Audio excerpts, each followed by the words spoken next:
Good afternoon, good morning, good evening, wherever you're finding me and whatever time you're finding me, welcome to Plant-Based Made Easy. My name is Chef D Malfi, and today I'm going to showcase a recipe out of my new monthly Plant-Based Made Easy cookbook.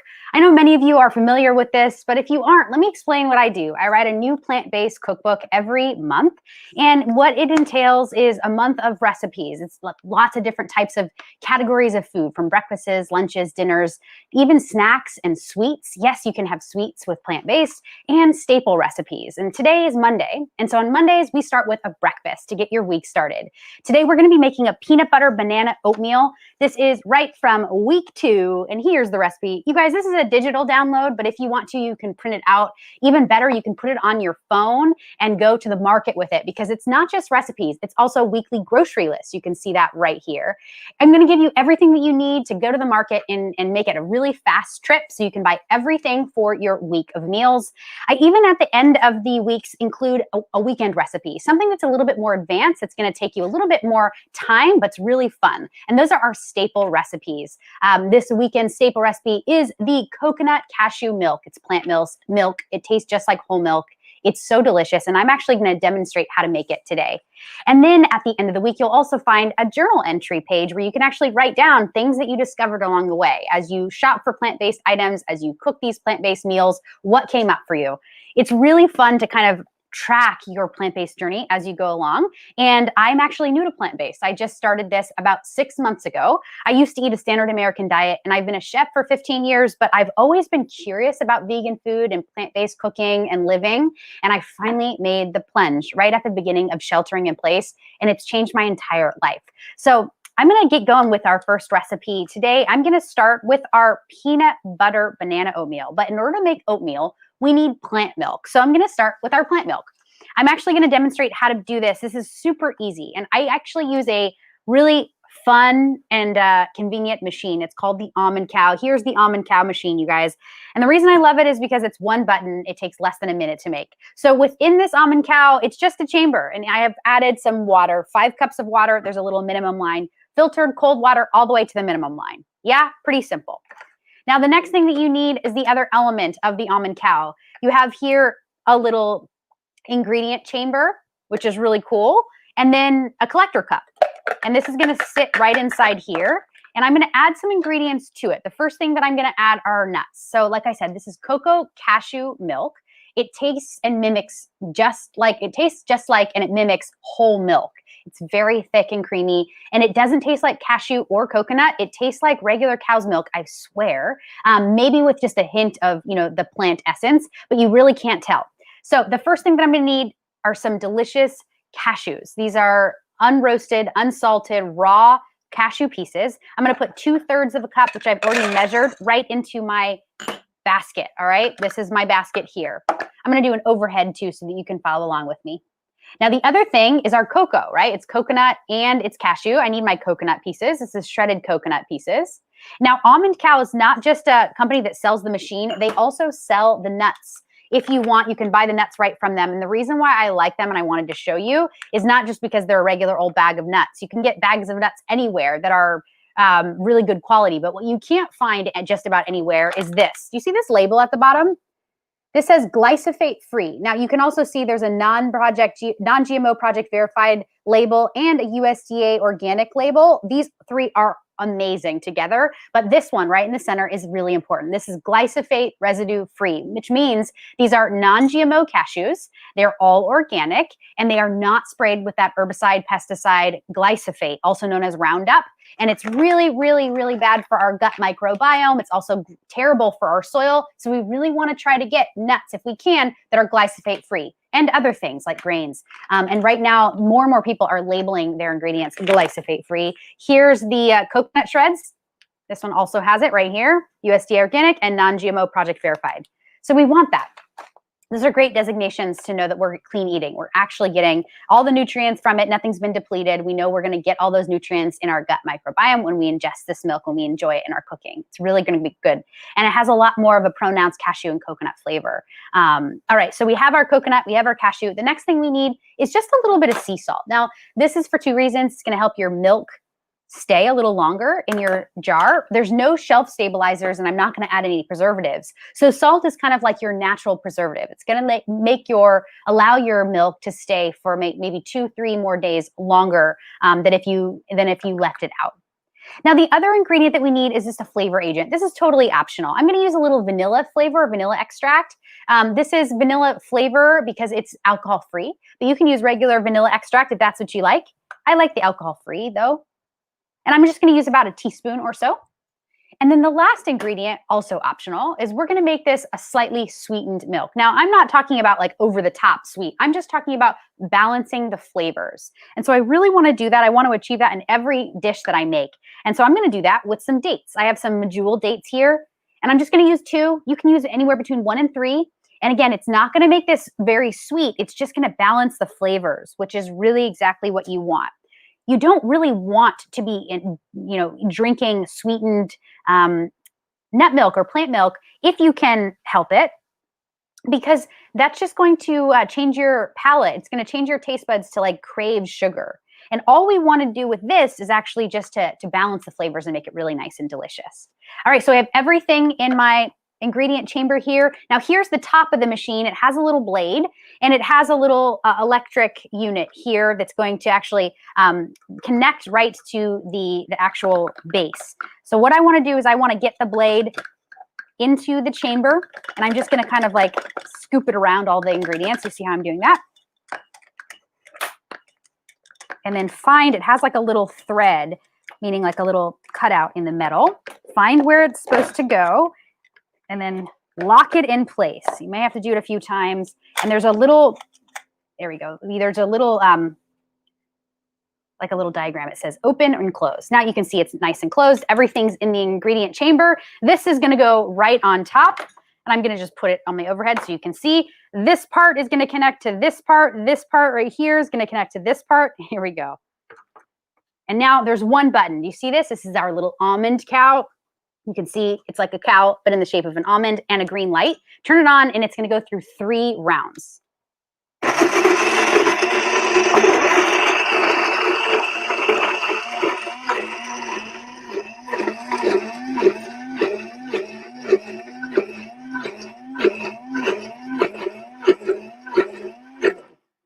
Okay, that's the first round. Hi, Diane. Hi, Kathleen. Hi, Nina. Good to see you. Hi, Mom.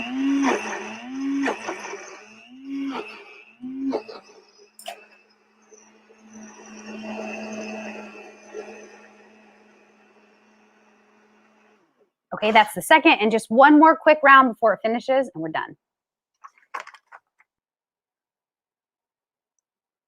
One more. Come on. There you go.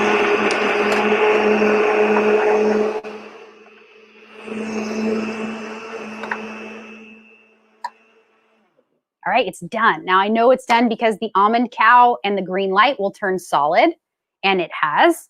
Now look, here's the cool part. I love this machine because of how it's made. This little collector's cup, it's really great at this point as well.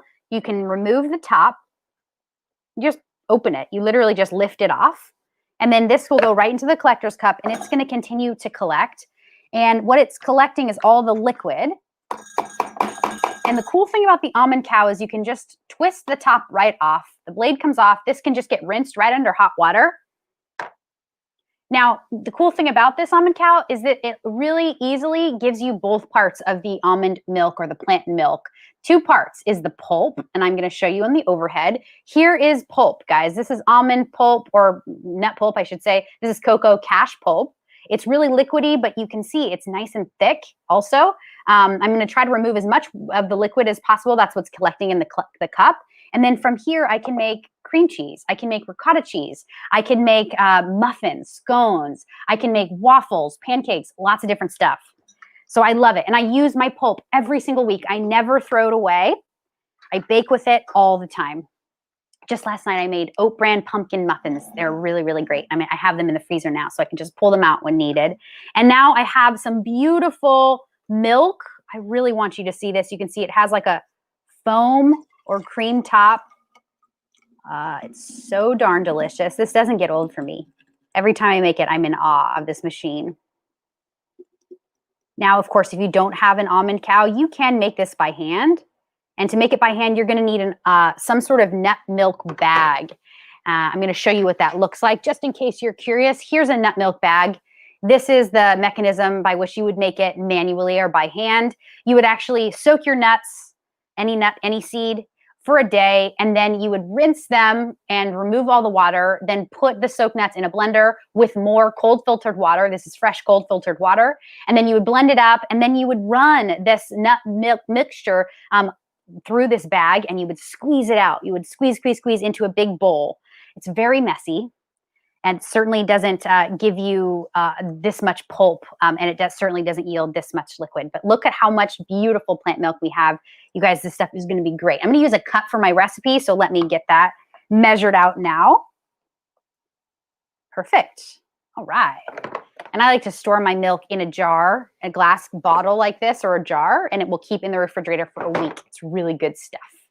Oh, here, this is a great comment. I made granola with my cashew pulp today. I love that. Thank you so much for sharing. It's really good stuff. It's great for granola. I absolutely love it to make it granola with. Thank you for sharing that. All right, so now let's make our oatmeal, yeah? This stuff is really yummy. It's easy. I'm absolutely in love with oatmeal right now. As the weather changes, I tend to want like warm porridge for breakfast. So this is really good for that. So the first thing that I want are some oats. I brought a couple different options to show you. I'm going to use rolled oats today. Actually, no, because I've just made the milk, I'm going to use my sprouted oats. So these are rolled oats. These are classic. Of course, you can get rolled oats 100% whole grain and gluten-free right here. Trader Joe's, Whole Foods, any grocery store really. Or you can get sprouted quick cooking oats. Now I'm going to use these because I've just used about 12 minutes of my time making the milk. So now I'm going to make this quick. I want a half a cup of the quick cooking oats. Let me grab a half a cup measurement.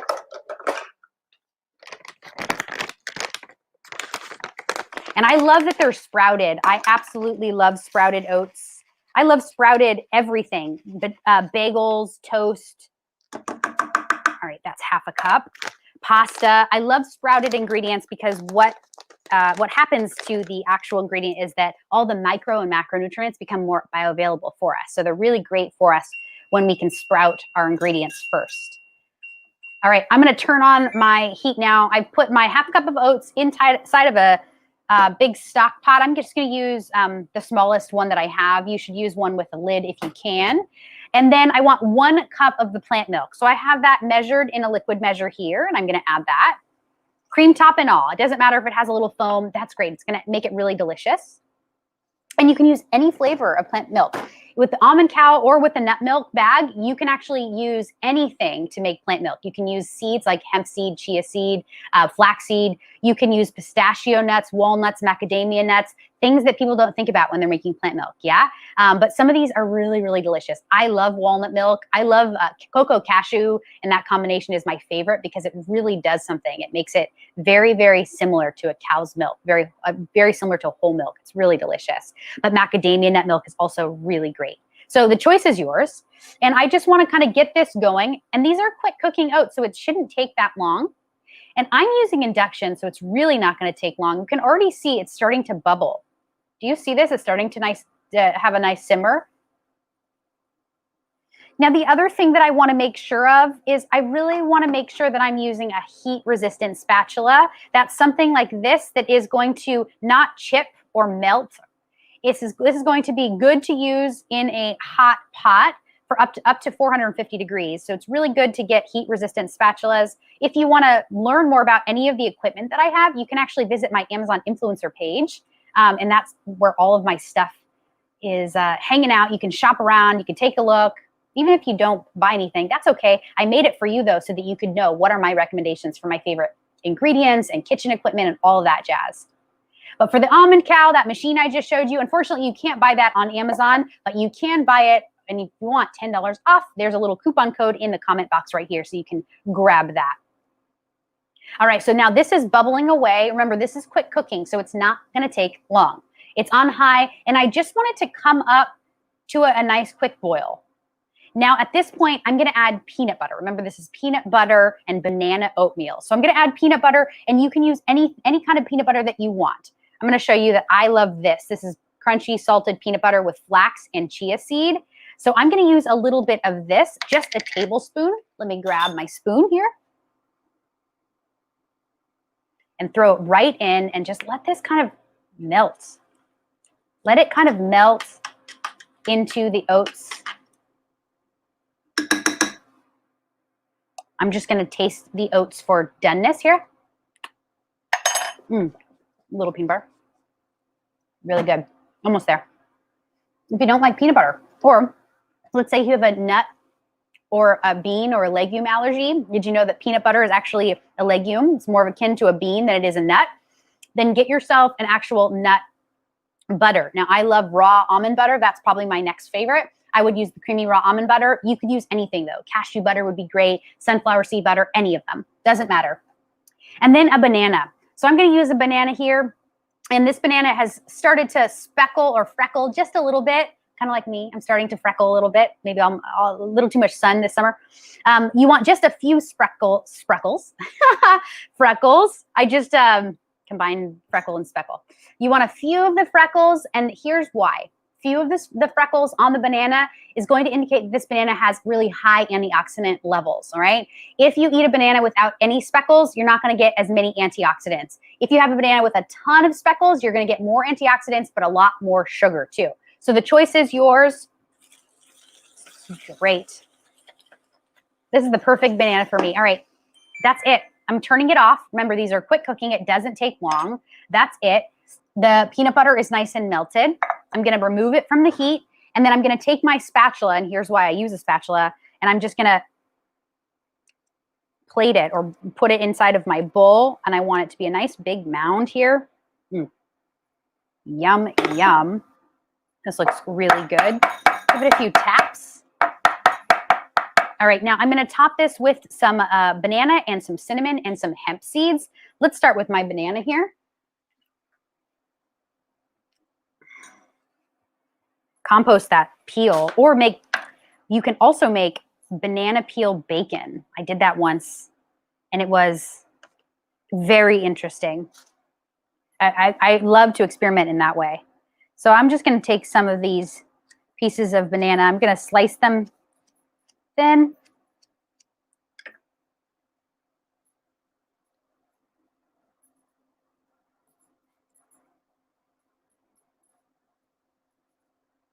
Perfect.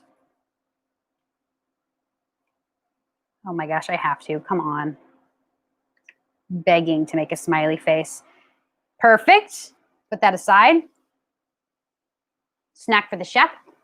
And then a little bit of the spices. I'm going to use any spices that you want. A little ground cinnamon today, organic ground cinnamon, new and available at Trader Joe's. But because it's October, you can also use pumpkin pie spice. I'm going to do a little cinnamon hair. And then last but not least, for another like pop of protein, as if this weren't protein rich already, which by the way, it is. How about some hemp seeds? I absolutely love hemp seeds, you guys. I think the birds have it right. They eat a lot of seeds and it gives them a ton of protein. It keeps them feeling full and satiated throughout the day so they can fly around. The cool thing about hemp seeds is that they are really jam-packed with protein. In only 3 tablespoons, you're gonna get 10 grams of protein. That's a lot. So I'm gonna take my seeds here and I'm gonna make a hemp seed nose, why not? And there you have it, peanut butter banana oatmeal. This is going to be totally delicious. This is gonna make you feel really good throughout the day. I made a little oatmeal, man. I really hope that you guys try this recipe. Let's do a little question before I wrap. All right, Penny asked the question, could this recipe transform to a bake or no bake cookie recipe? Great question, Penny. Okay, so if you were gonna turn this into a cookie, I can't make any promises because it really depends on all the liquid, how much you've cooked it out. If you want to turn this into a peanut butter oatmeal cookie, this is what I would do. I would probably half the plant milk. So instead of a full cup, use a half cup. Then I would add a little bit of sea salt, like a 1/4 teaspoon, like the amount that we added to our plant milk. And then I would add a teaspoon of baking powder and a teaspoon of baking soda. Sometimes when I don't know what leavening agents to use, I use both in equal amounts, all right? So that's going to kind of safeguard to make sure that I've done it okay. And then I would add some sort of sweet element, because if you want a cookie, you want it to be a little sweet, yeah? So I would add anything like coconut sugar, maple sugar, even maple syrup. Try to use a low processed sugar if you can, and then get yourself a nice sticky dough. And if you're not really sure if it's going to spread out too thin, one of the ways that you can create any cookie dough that's foolproof for the oven is put it in the freezer. Put this mixture in the freezer after it's mixed up, just to like firm up, and let it sit there for about 20 minutes. Then take it out of the freezer. Maybe all you need is 10 minutes. Who knows? Depending on how frozen and cold your freezer is. Take it out of the freezer and then scoop it with a little spoon or a tablespoon, and make little tiny even circles. Bake them off 350 degrees. You should probably bake them for like 10 to 18 minutes, depending. And you should have yourself a really delicious peanut butter and oat cookie. So try that. Again, I can't make any promises because there's so many different ways that could change depending on the oven temperature, depending on all the other ingredients you use. But I hope that that's helpful. I'm really excited about this. I want to give it a try though, because I want to make sure, can you actually taste the peanut butter, the essence of the peanut butter? I think you can. I got a little cinnamon too, but I don't want too much of the cinnamon because I just want to taste for the creaminess. Oh yeah, that's nice. Notice I didn't add any sweetener. So if you wanted, you can actually top this with a little maple syrup, maybe a little agave nectar, whatever you want. The banana is a natural sweetener, but this is really good. And if you wanted, you could actually throw in a little bit more plant milk right on top. Good stuff, you guys. Make this your own. You can add any ingredients that you want, maybe like dried cranberries. I don't know, orange zest. Let's see, what are the other things that we could add? You could add jam. I sometimes like to do a little tablespoon of peanut butter and a little tablespoon of jam and mix it in. And it's kind of like a PBJ oatmeal. Really good stuff. So try this, you guys. And if you try it, make a little funny face like I did. Get your kids and your loved ones involved. It's really great to sit down and have breakfast together if you can. I know it's a crazy time, but we're all at home, or we're all sheltering in place, most of us at least still. So enjoy your time together, you guys. And I hope that you'll come back for more. This is the beginning of week 2 of our plant-based made easy cookbook. And tomorrow we're going to be making a farro, which is an ancient grain, and Brussels sprout salad. It's going to be really delicious. So please join me for that. I'm here every day, 12 p.m. Pacific-ish, depending on what other things are going on in my schedule. But please come back for more, you guys. Share this with your friends. And join me on Instagram, will you, at Chef Daniela Malfitano. I think that's it. Let me just check to see if there's any other questions. I don't see it. All right, you guys. Well, have a wonderful rest of your day, and I'll see you next time. Ciao.